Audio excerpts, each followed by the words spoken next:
Thank you. Thanks. Really, thank you. Please.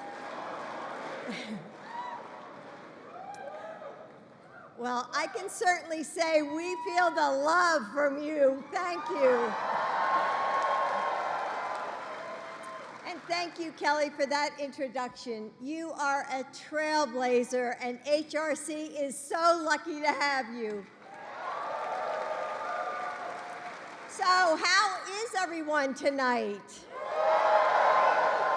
Look at you, such beauty and boldness. I'm so proud that this community has made DC such a thriving, welcoming home to LGBTQ plus people. It's a remarkable departure from where we had been when DC was a place where outing was used as a political weapon. Tonight, we can celebrate without fear or shame. But despite the freedom and acceptance we have fought for in places like DC, we know that in too many other parts of our country, these rights and freedoms are under attack. Across the country, in places like Texas and Florida and Alabama, LGBTQ individuals don't have the freedom to be honest with their family or embrace their gender identity at work. They don't have the freedom to walk down the halls of their school as their authentic self. They don't have the freedom to hold hands with their partner on the sidewalk. So while we celebrate this beautiful community tonight, let's also remember how lucky we are and harden our resolve to advocate for those who are not.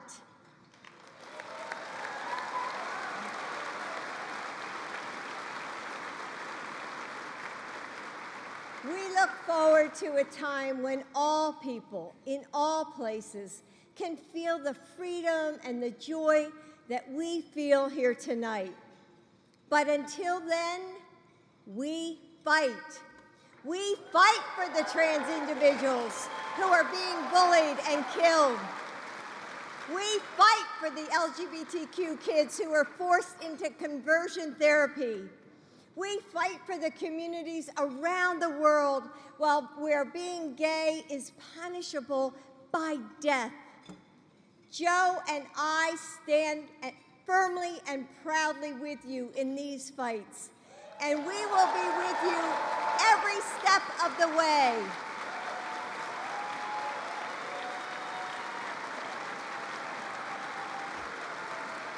There's nobody that I'd rather have in my corner than my husband, Joe Biden.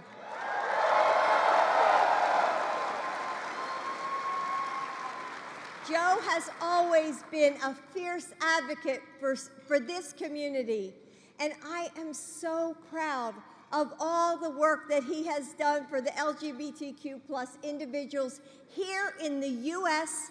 and around the globe.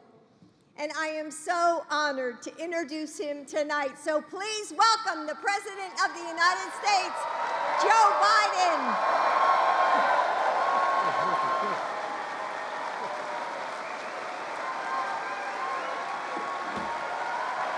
Hello, hello, hello.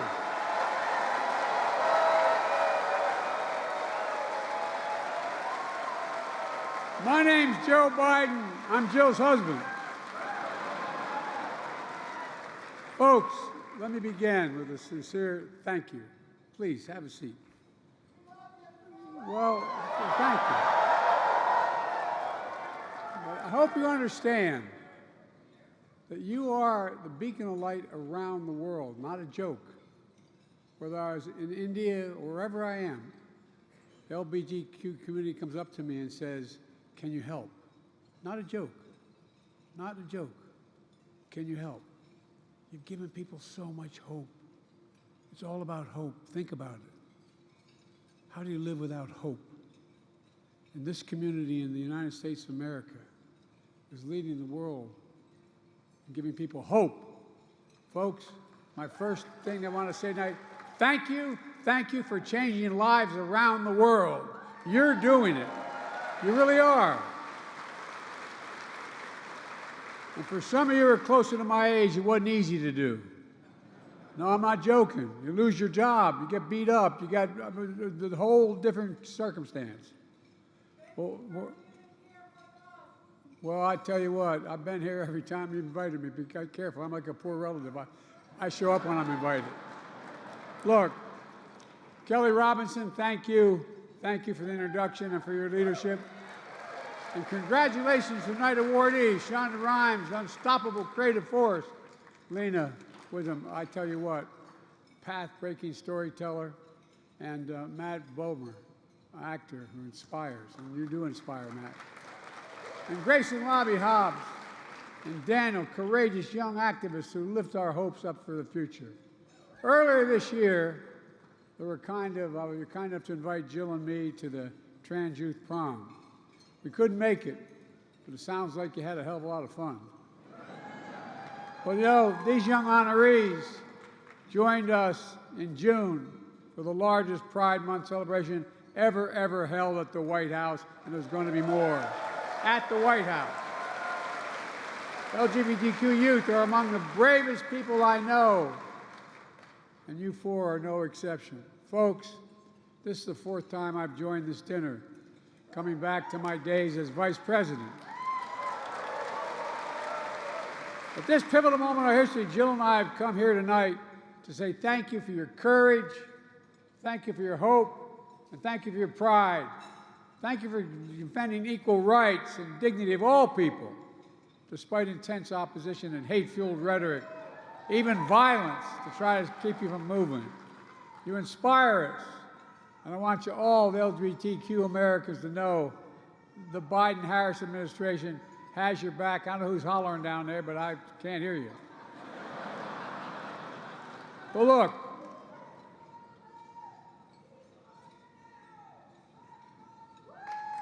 I can't hear her. What's she saying? Well, thank you. Whatever you're saying, I'm going to say thank you. I can't hear you. Look, I've been labeled the most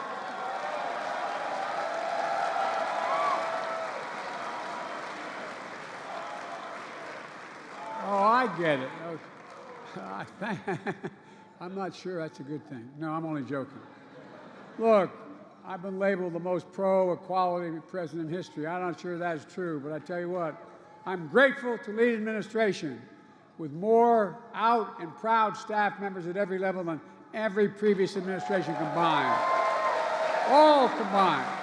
Together with all of you, my administration is defending, advancing equal human rights for the LGBT community all across the country, and I mean it, and around the world. I'm proud of our record. I signed the historic executive order strengthening civil rights protections in housing, employment, healthcare, education, the justice system. As Commander-in-Chief, I ended the ban on transgender Americans serving in the military.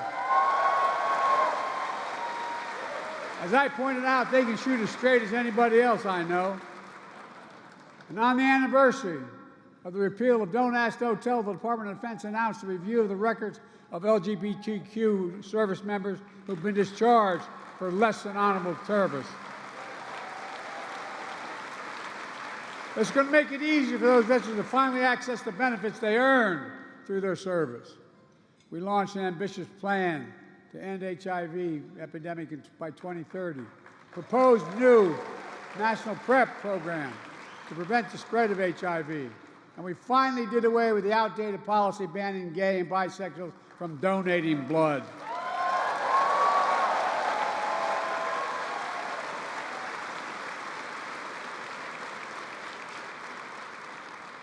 We're leading with science, not stigma. We made human rights for LGBT around the world a top priority in my foreign policy, increasing our assistance to brave activists on the ground, defending human rights in countries to pass anti-gay laws, like Uganda, going after Uganda, making clear that they cannot have the same benefit as other countries, and achieving tangible progress emerged. Look, folks, here's the deal. Together, we're standing up for families. Some of you were with us on the South Lawn last December when I signed the Respect for Marriage Act. A law protecting the marriage of gay interracial couples. As I said in a TV interview more than a decade ago, marriage is a simple proposition. Who do you love? And will you be loyal to the person you love? I was raised that was quite a simple proposition. I've told the story before, but tell it again. I was raised by a man who was a really decent, honorable man. I remember he was dropping me off. I wanted to be, I wanted to work in the projects as a lifeguard on the east side of Wilmington. And he was dropping me off on his way to work at the city hall to go get an application to be a lifeguard there. And as I got out of the car at the four corners of the center of town, two men, turns out one going to the Brandywine, one was at work for the DuPont company, the other worked for Hercules Company. This was back when I was a kid. And they leaned up and kissed one another. And I'd never seen that before. And I turned and looked at my dad, and he just looked at me and said, "Joey, it's simple. It's simple, Joey. They love one another. It's a simple proposition." I mean it. To everyone who helped make Respect for Marriage Act a reality, thank you, thank you, thank you, thank you. And together, we're standing up for children. As you know better than anyone, there are young people all across America sitting in their bedrooms tonight, scrolling through social media and staring at the ceiling, wondering, will they ever be loved? What happens if they tell their parents? What's going to go on? You've been through, many of you have been through it. Will they be ever accepted by their families? Ever be free to be themselves? Or they should even be there or here on earth? Nearly every day, I get letters literally from children and parents terrified by what's happening all across America. A 13-year-old transgender child wrote to me, said, "I hate looking at the news, not because I'm a teenager and it's boring, but because it's painful. I hear adults much older than me debate about my existence when they don't even know me." Our message to young people across America must be unequivocal. You're loved, you're heard, and you're understood, and you belong. I mean it. And we see who you are, made in the image of God, deserving dignity, respect, and support. That's why my administration in combating the dangerous, cruel practice of conversion therapy has been so outspoken. That's why we launched a nationwide crisis hotline where LGBTQ youth who are feeling isolated and overwhelmed can get help. They just have to call 988 and talk to a counselor. 988, talk to a counselor. And this year, we're committing even more resources. New federal action to address LGBT youth homelessness. New steps to protect kids in foster care. All that matters. But for all the progress we've made, we know the barriers, the bias, the bigotry still exist. Perhaps because of the progress we've made, people want to push us back and pull us back. Over 600 hateful laws introduced across the country, more than 70 of them becoming law just this last year, denying the existence of transgender people, silencing teachers, banning books, threatening parents with prison for getting their children health care. Families across the country now face excruciating decisions to move to a different state to protect their child from dangerous anti-LGBTQ laws. I received a letter from one mom who wrote me, and quote, "I despair for families like mine who will already become refugees inside our nation." Refugees inside our nation? That's how she feels, like a refugee inside our nation. This is the United States of America. And the United States Congress, extreme MAGA Republicans trying to undo virtually every bit of progress we've made. They're trying to wipe out federal funding to end the HIV epidemic, strip funding from community centers for seniors, reinstate the ban on transgender troops, ban the Department of Justice from enforcing civil rights laws, ban pride flags from flying on public lands. Who the hell? Oh.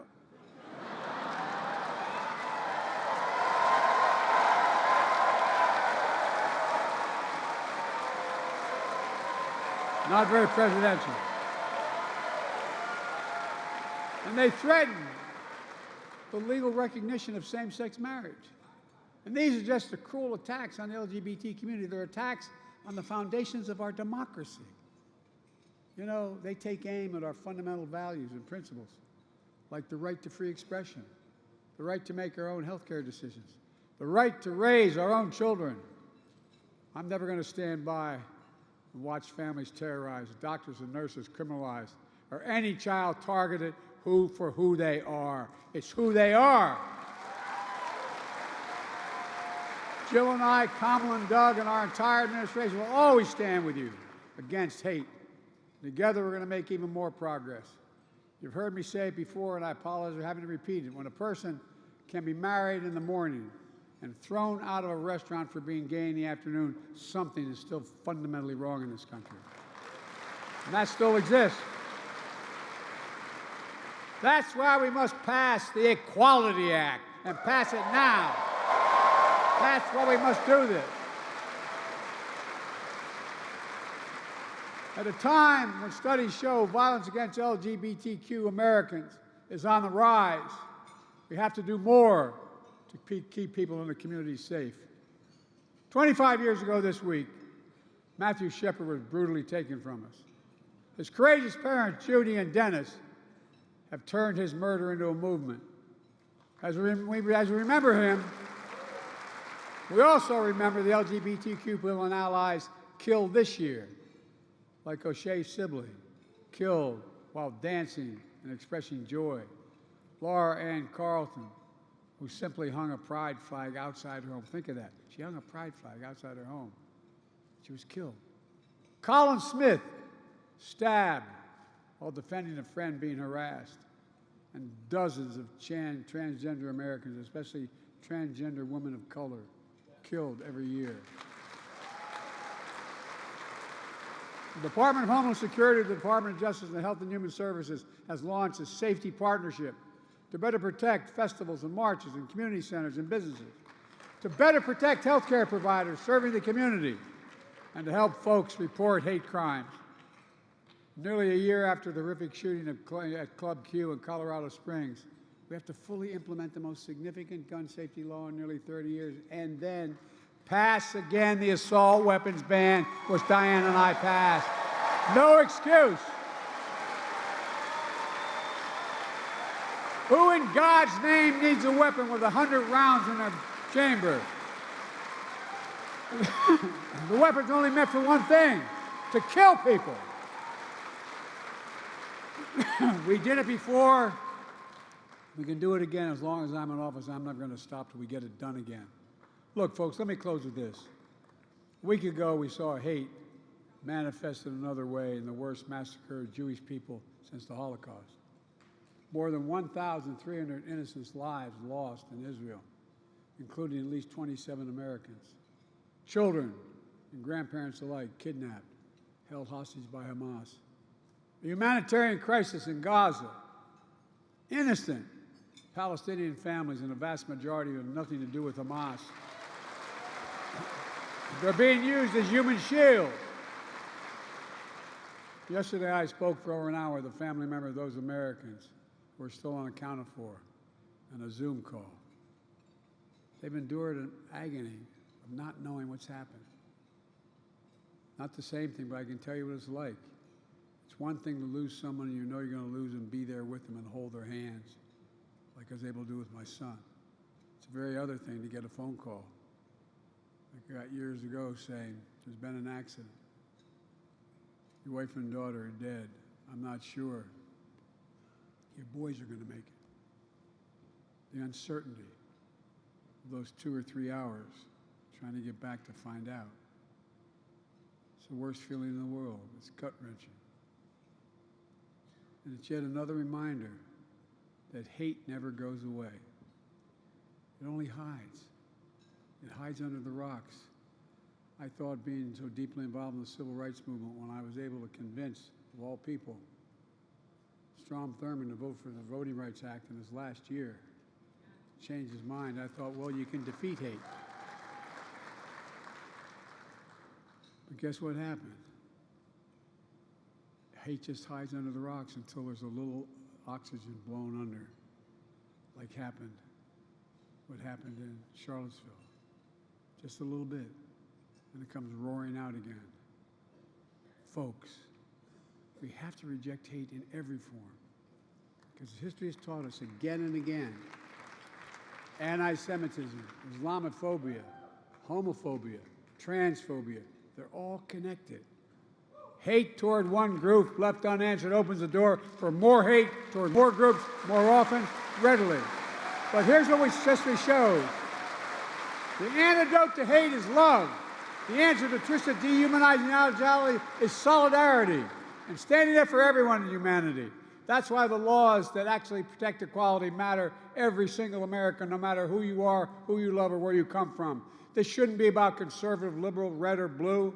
It should be about realizing the promise of the Declaration of Independence. Sounds corny, but a promise rooted in the sacred and the secular, that all people are created equal, endowed by our Creator with certain inalienable rights, among them life, liberty, and the pursuit of happiness. Folks, it may sound corny, but we've never fully lived up to that promise, but we've never walked away from it like many want us to do. And we're not going to walk away from it on my watch, I promise you. And all of you here tonight, and all the advocates and allies across the country, I see the light that's going to triumph over the darkness. I see the hope that's going to conquer fear. I see the love that's going to overcome hate in all its forms. I see a great nation because we're basically a good people. We just remember who we are. And we're not the victim, and although we're good folks, we got to stand up and holler. We got to stand up and holler. You cannot be silent. Silence is complicity. Silence is complicity. Folks, we're the United States of America, and there's nothing beyond our capacity when we do it together. Nothing, nothing, nothing. So let's stand together and get everyone else on the deal. God bless you all, and may God protect our troops. Thank you, thank you, thank you, thank you.